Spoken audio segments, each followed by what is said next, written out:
Well, I went through Goodreads and Google, and most of the critics that I saw actually criticize how similar the book is to Harry Potter. To me, it's like the author wrote 1,000 pages and just chopped the book into 3 just to make it into a series. So I think it's a good start for people to read.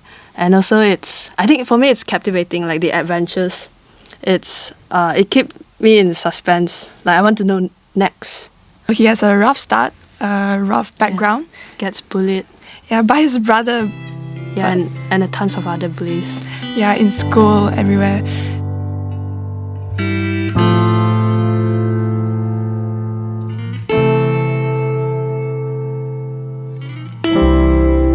Hello and welcome everyone to Book Lovers United podcast, and this is the podcast of Sun and the Stars, a podcast when we discuss with our guests to get their insights and their thoughts on a particular book, and this is episode 3.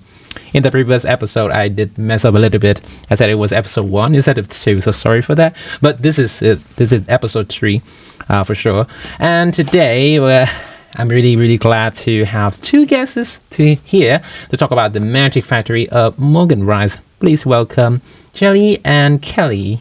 How you doing? Good. I'm doing great too. Nice. All right, so not gonna lie, I haven't read the book. I haven't finished the book. I'm sorry for that. But I found the book really interesting. I did go on Google, go on Goodreads, and some reviewing pages to read that. And it's rated around like 4 stars, 3.5 stars. So I think it's not a really bad book to start with. So how come that you hear about the book? All right. So I wanted to read a book because I finished my books and I wanted to like pick up reading again, and I searched up in Google Books. Like I was scrolling Google Books and I saw this book, The Magic Factory, and then the genre was adventure, and there was a bit of philosophy as well, and physics and time travel. That's why I chose the book and started reading it. I read the whole series. Like there's 3 books. So you have an acquired taste in book, which is like time travel, philosophy kind of thing. Yeah, and like fantasy also, suspense, thriller. Right. Yeah. For Jia Li, is that just because your sister wants to read the book and then you decide, okay, yeah, this is the good time to read the book as well, or because you have something like, favorite genre just like her? She recommended me to read the book. She recommended or forced you to? Recommended. Okay. Recommended. How much did you guys enjoy the book? A lot. I enjoyed it a lot. All right. I enjoyed it too. Yeah. Okay, so because I haven't read the book yet, so I think like I can speak for a lot of audiences out there, for someone who hasn't read the book yet. So what's the book about? And can you give us some summary of the book? So it starts out with this boy named Oliver Blue, the main character. So he has a rough start, a rough background. Gets bullied. Yeah, by his brother. Yeah, and a tons of other bullies. Yeah, in school, everywhere. Yeah, so he slowly finds his way in life, and because he actually discovers that he has like a special talent, called a seer in the book, the term. Yeah, so that's where everything starts. The story becomes juicier and more interesting. Yeah. The talent, you mean like magic or something? Yeah, magic, yeah, sort of. All right. So I heard that the book has like 3 books or 4 books, right? Yeah. But today we're gonna be talking about like the book 1 only. Yeah. Okay, I see. Well, I went through Goodreads and Google, and most of the critics that I saw actually criticize how similar the book is to Harry Potter. So what are your thoughts on this kind of comment? I mean, that's true. It's very similar, but there are still some differences and has its own twist. I mean, although it's similar, it's still interesting to read. I guess the different thing is the powers. Like for a seer, there's a clear distinction between a good and a bad seer. Like the cobalt seer and Brahmin and seers. Brahmins. Cobalt is The good ones. Good ones. Yeah, and then within those seers, you have your own powers. Like you can shift atomic. There are 7 types. Yeah, 7 types of like you can magic control powers. nature. But in in Harry Potter, it's only spells. I see. So it's Yeah. like Spells. Avatar in the Last Airbender or something. Like you are born Yeah. with that power, and then you're trained towards Yeah, using that yeah. power, mastering that power. Yeah, and they have a really strong mix between humans because, like in Earth, there might only be one seer, but in multiple universes there are multiple seers. Yeah, Wow, that's okay. where the time travel comes in. Yeah. They all Time meet travel. together from different timelines and they come to one era to learn the powers. Yeah, and it's really like it boils me. Like I'm angry when I read the book, and I'm like I even cried a bit because of anger or frustration because the brother is really bad. Like throughout the books, maybe not in book 1, but in like book 2 and 3. It's like a bully that you Yeah, mentioned. it's a bully. Okay, and you got angry because of those things. Yeah, almost towards Yeah. killing. You know, like Wow, yeah, really? Yeah, What yeah. kind of product is that? Well, honestly, I think, yeah, most critics would say it's very, very similar to Harry Potter. 11-year-old boy discovers that he has some kind of magic and power, and he got bullied by his family, his brother. He doesn't have really caring parents as well. But what I want to say, what I want to ask you is, besides all of the things that you mentioned, like his talent and his, like, related to his power, what makes this book stand out from all the kind of genre of fantasy? Do you want it? You can go. Okay, so it stands out to me at least because I think it's an easy book to read. Like if you really stop reading already, you can pick up this book and you never stop. Like you read book 1, 2, 3 because it's like, to me it's like the author wrote 1,000 pages and just chopped the book into 3 just to make it into a series. So I think it's a good start for people to read. And also I think for me it's captivating, like the adventures. It keep me in suspense. Like I want to know next. I want to know what happened next. Do you have that feeling? Yes, of course.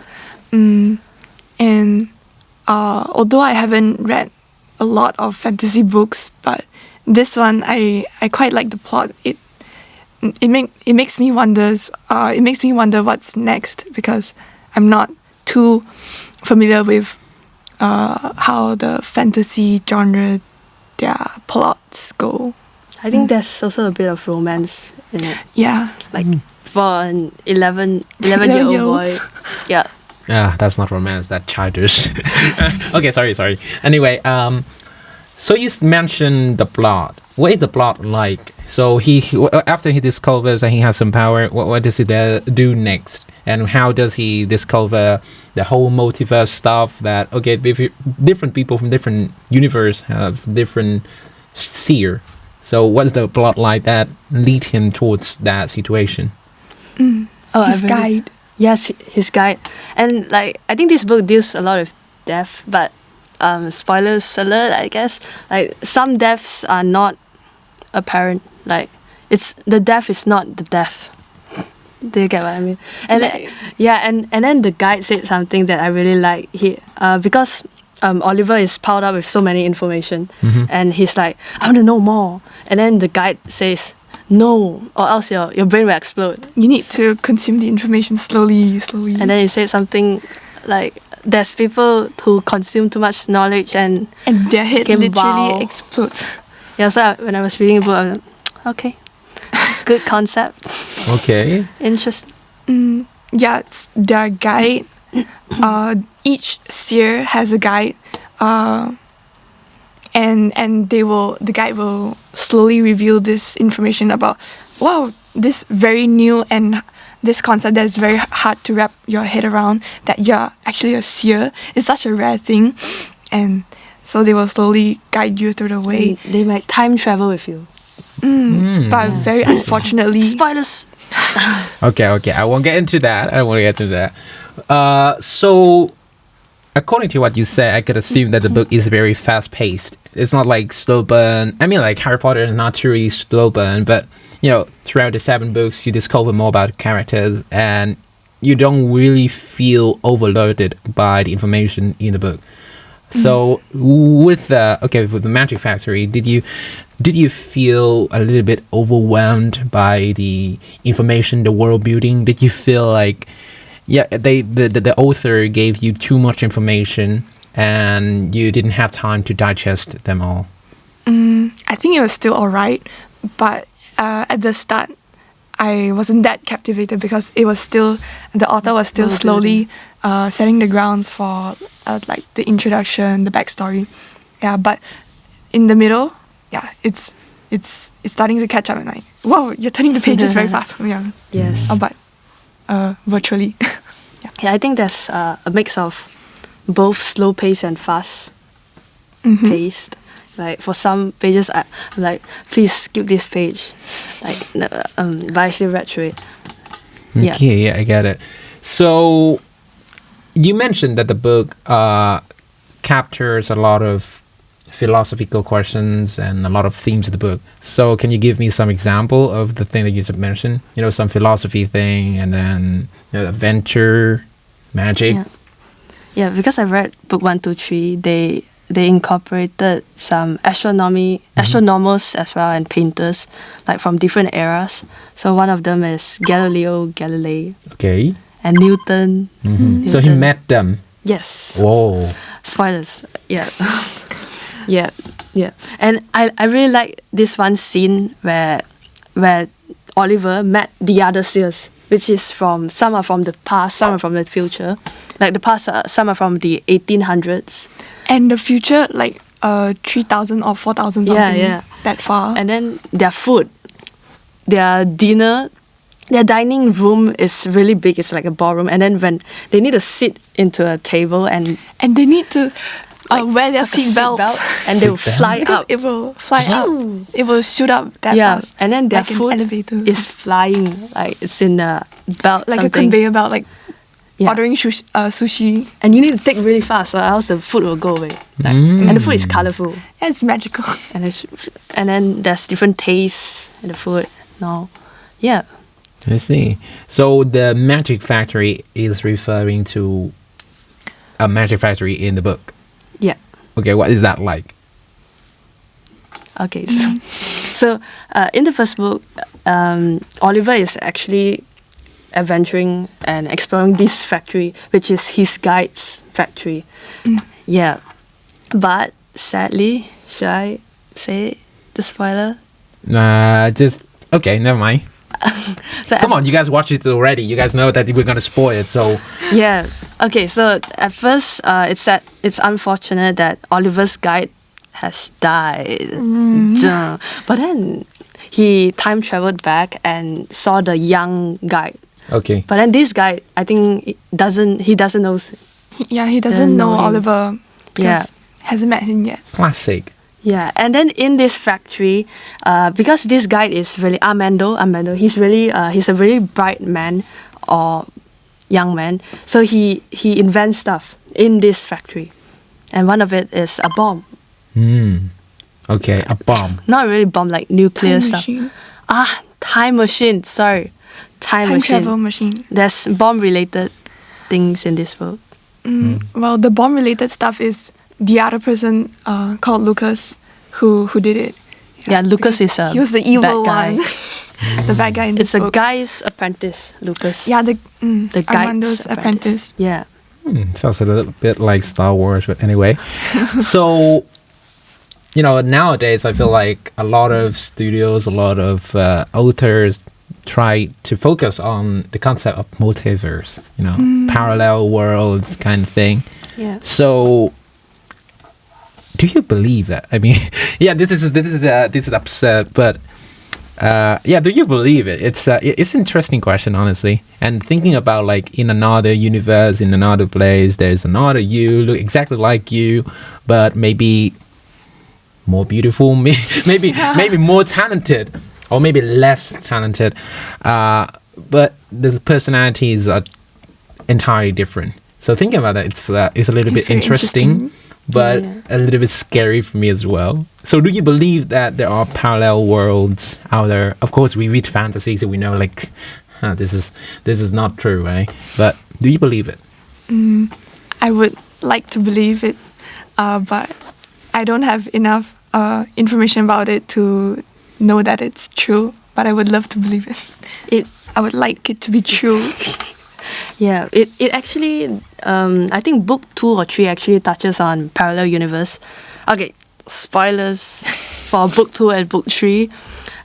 Oliver actually meets he's in this void, I think, and there's like different portals to the other universe, parallel universe of him, where he finds his real parents.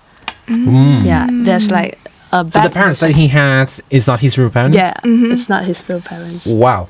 Yeah. Okay, that's a plot twist. Yeah, that's why the brother bullies him so much, because Yeah. it's not the real brother. So they're They're not related. But they're still brothers. Like step brother or foster brother. so adopted parents? Yeah, adopted. Yeah. Okay. Yeah. And there's also other worse versions of him. Like maybe he died or something. Yeah. So he has a chance to like choose to go with his parents. Yeah. Okay, I will not spoil any further, so you guys can read the book. Well, Yeah. it's very similar to the movie that I've just watched, Everything Everywhere All at Once, when the characters just like at the same time experiences multiverse and different versions of herself. And she discovers that, well, now I know everything about me in different universe. Every single choice that I make would, alter the future. And there are two people in that movie. I mean, like, I don't want to go too deep into the movie, but two different people. One thinks that now you know that there are multiple versions of you out there, and you experience every single thing. So you just don't want to do anything at all. You just want to destroy everything because there's no meaning of life when you already experience it. But another character feels that, well, maybe there are something good in life to experience as well, to go through, even though that that at certain point you make this decision and it will alter to another, it will lead to a consequence.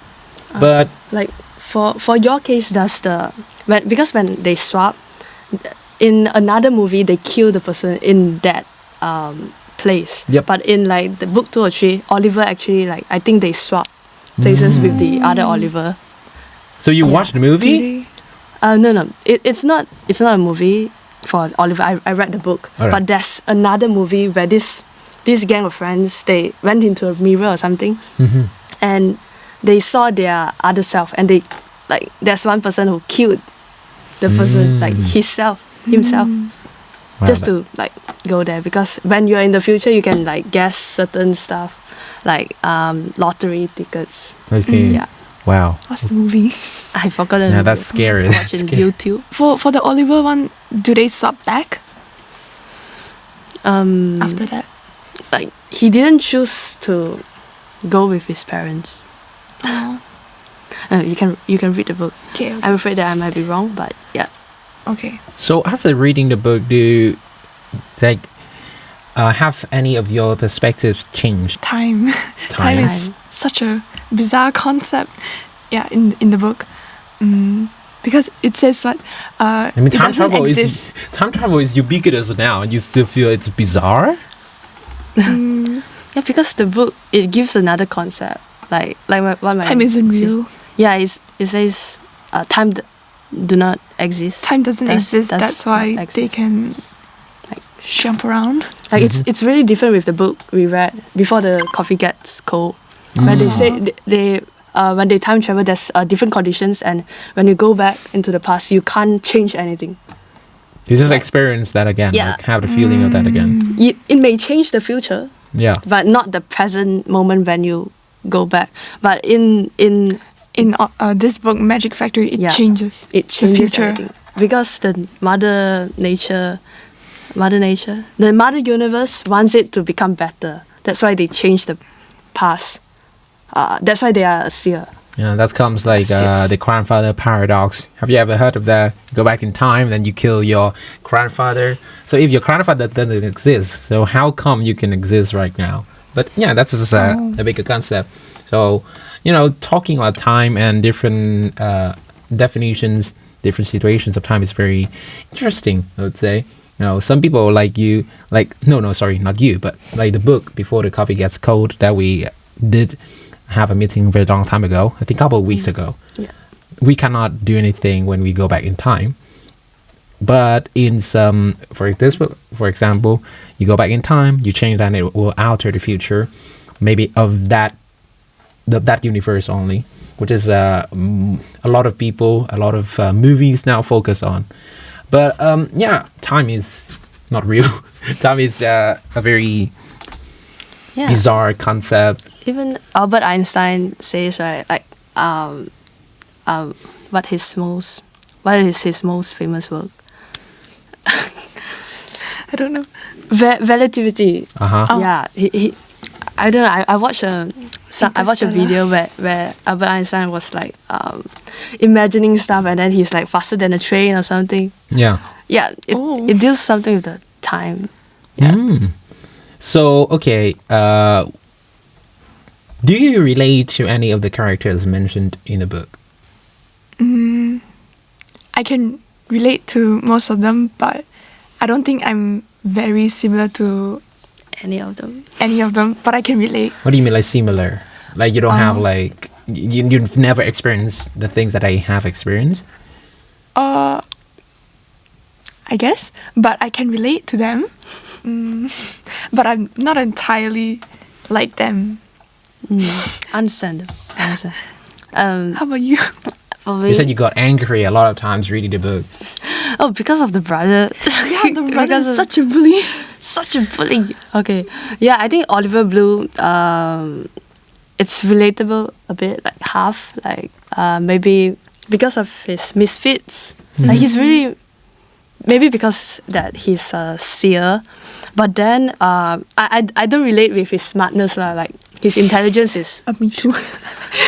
Like he's not that intelligent. He's very intelligent. Like That's why he's like Yeah. the main character, the Yeah. savior. yeah, like at the start of the book, he has this one book. It's all about Armando, and I think about planes as well.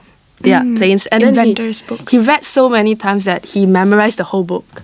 Okay. Yeah, Yeah, like he smart. only has one book, this one big book, and he memorized all. And we have like tons of books. Well, because he doesn't have the opportunity to borrow that many books. yeah, and then like his brother is bad enough. His foster parents are really bad too. Like his brother, They're not considerate. they don't let him eat. Like the brother pinch him to like give him food, and then he don't have food, so he need to starve, and like he need to take another like more food, and then his parents said, "You already eat yours," something like that. Okay. But then, yeah. Wow, Oliver twisting. Anyway, The twist. Oliver Blue. okay, fine. So, okay, I have two more questions for you. So, For you. for you guys? Okay, fine. So, which characters or which scenes in the book that make you feel extremely emotional, sentimental? Not the death of the guy, right? We know that the death of the guy that you mentioned, right? I don't know if you get emotional by that, but No. I got a little bit emotional, but not too much because there wasn't too much connection with the guide, like the reader and the guide. Yeah, at that point of the story, you're not too connected to it. So, but it's such an important character when he dies, I still get a little bit emotional. but not like extremely profoundly emotional. Yeah. Yeah. Because he also means a lot to Oliver Blue. So The headmaster. What's his name? Professor. I can't think of it Yeah, now. I think it gets more emotional in the subsequent books. Yeah. Oh. Like one character got sick, and like he needs to go on to an adventure and find something. Yeah. So- A cure. Yeah. So something what like about that. you, Kelly? Do you get emotional in any parts of the book or any Yeah. characters? Yeah. I remember that I have many emotional parts, but I read this book quite a long time ago and I can't remember for which character I was emotional for. But there was one scene I really liked is when Oliver's test to find out what type of seer he is. I really like that part. Because it's like very magical. Yes. It's all black, Like you can imagine it. The whole room Close is your like a eyes. void, a black darkness, and then there's like magical, bright orbs floating around, and they are all floating. The Oliver and the headmaster, they are both floating, and then the test takes place. Interesting. Okay, one last question for you guys. So, if you guys had a chance to go to the multiverse out there, if it exists, would you take that chance and go to see how your life could be different from yours Of now? course. Yes, yes. Of course. Definitely. Really? Yes. I would want to know. Maybe if I can bring my family along, or like everybody. Do you Let's think all that go. it is a little bit scary, like to see like all of the alternatives in your life? I guess it might Yeah. be scary if there's a bad ending. But then if you're in that situation, you're already like God. Like you can see everything. Like, is that scary? If you know everything. It is scary. You know, just go and watch after this podcast. Just go and watch everything everywhere on at once. This Okay. movie is absolutely awesome. You know. Yeah, because Alright, there's a alright. saying, you're scared when there's fear of not knowing. Yep. Like, what if you know everything? Is it scary? I guess then it's just I up think to it you depends. to accept it. That's Yeah, just the part. the acceptance. It's hard. Maybe not I the guess. fear. I Fear of acceptance. Oh, So, what kind of variant of yourself that you want to see the most? the best. A I better guess. The version. best. A better version will do. Yeah, probably. And you will look at that as like a role model to grow up in the future or something. I guess so. I guess so. I don't know. I have this thinking where if you know like your better self is doing good, your current self won't do good. Like do better. Like because you know, like I don't like But I guess you can Unless you use that to improve. motivate yourself yeah. to do better. So Yeah. look out at yourself and motivate your own. Yeah. Okay, not very bad tattoo, I Like, would say. what do you think? What do you think you would look like in like different universes? I don't know. Maybe smarter. I don't know. Maybe more stupid. I don't know. I've made a lot of stupid decisions. So in another universe, maybe I made more stupid decisions. Then, What's then buttons? would you want to? What's your answer to this question? I would be a little bit hesitant to go on that trip. To go, to look for myself to see what he's doing. You know, I mean, like, yeah, I love learning new things, and I think it's the thing that keeps human motivated, keeps human like going on. But knowing that in another universe there's another me, I'm not really sure that I would be like. Is that too tempting for me to kill that guy and then take his place? Oh, this guy, he lives in another universe, and in his universe he lives in a very beautiful house, very rich family. He's not from Vietnam. I'm sorry, he's not from Vietnam, but he's maybe from another country, and he's just so rich. He's just so good. Maybe he's from Malaysia. Yeah, he has a lot of girlfriends. He has, he's such a lucky guy. I don't know if in that situation would I look at him and say, I should be motivated. I should work really hard to have more wives, or I should just like kill that guy and then take his place. I think it's so. But then, yeah, is he's still you, right? yeah. It so depends on how your universe works. Maybe two can exist. Man, I watched too many movies, too many Marvel movies, and I Many can't believe that I could just like take his seat, you know. Anyway, Yeah. well, it's All been a wonderful conversation with you. Thank you very much for coming here. Thank you. you. Thank you. Yeah, I Thank hope you to for see having you us. in the next, Episode. yeah, of course, episode. We think. I think we're gonna have another episode really soon. So if you guys, they're always right there. If you want to suggest any book, just like comment down below and make sure to like and subscribe to this Subscribe. channel. Thank you very much. Thank you. Thank you.